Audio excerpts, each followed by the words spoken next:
দাগি cinema সাথে কিন্তু টক্কর দেওয়ার জন্য বরবাদ নয়, দাগি সিনেমার সাথে এবার টক্কর দেওয়ার জন্য চক্কর আসতেছে। Good, very good. তোর মতন প্রত্যেকটা মালাই সেই কয় জানি না, কেউ বলতে চায় না।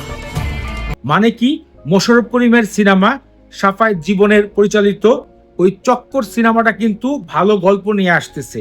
মোশাররফ করিমের সিনেমা মানে কি, ভালো গল্প, ভালো অ্যাক্টিং, ভালো রহস্যময় বিষয় রয়েছে। তো সেই টাইপের সাথে কিন্তু এখন দাগিকে অ্যাড করা হবে, নট বরবাদ। ঘটনা কিন্তু বদলে গেছে। আবার বুঝাই বিষয়টা, দুটা সিনেমা আমরা সাধারণত দেখি, ভালো গল্প অথবা কমার্শিয়াল। বাংলাদেশের কমার্শিয়াল সিনেমা দখল করে রেখেছে শাকিব খান, এবং তিনি এই জায়গাটা আমার মনে হয় কখনোই ছাড়বেন না। যতদিন তিনি আছেন এই জায়গাটা দখল করে থাকবেন। কিন্তু ভালো গল্প, ভালো কাহিনী, এইসব কিন্তু বেশিরভাগ কাজ করে মোশাররফ করিম, চঞ্চল চৌধুরী এবং আফরান নিশু। জেলের দাগ একবার যা লাগছে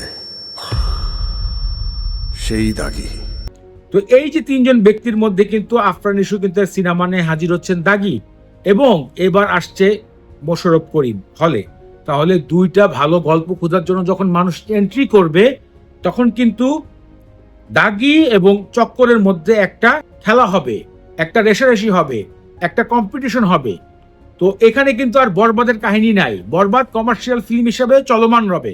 এবার কিন্তু শাকিব খান আর আফরান নিশোর কোনো যুদ্ধ হওয়ার সম্ভাবনা নাই। এবার যুদ্ধ হবে সিনেমা হলে দাগি এবং চক্করের। এই বিষয়টা আমার কাছে মাথায় আসলো, এবং আমি চিন্তা করে দেখলাম, হ্যাঁ, এবার কিন্তু খেলাটা একটু অন্যরকম হতে চলেছে।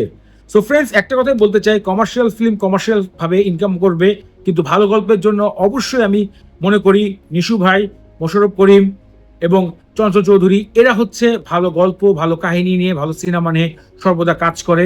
তাদের কাহিনী, তাদের অভিনয় সবকিছু আলাদা। তো আমি মনে করি এবার ঈদের দুটা কাহিনীপূর্ণ সিনেমা হচ্ছে দাগি এবং চক্কর। এই দুটার ভিতরে কোন সিনেমা আপনি দেখতে যাবেন তা কিন্তু ভিডিওতে কমেন্ট করে জানাবেন। ফ্রেন্ডস, এখানে বিদায় জানাই, পরবর্তী নতুন কোনো ভিডিওতে দেখা হচ্ছে। সে পর্যন্ত ভালো থাকুন।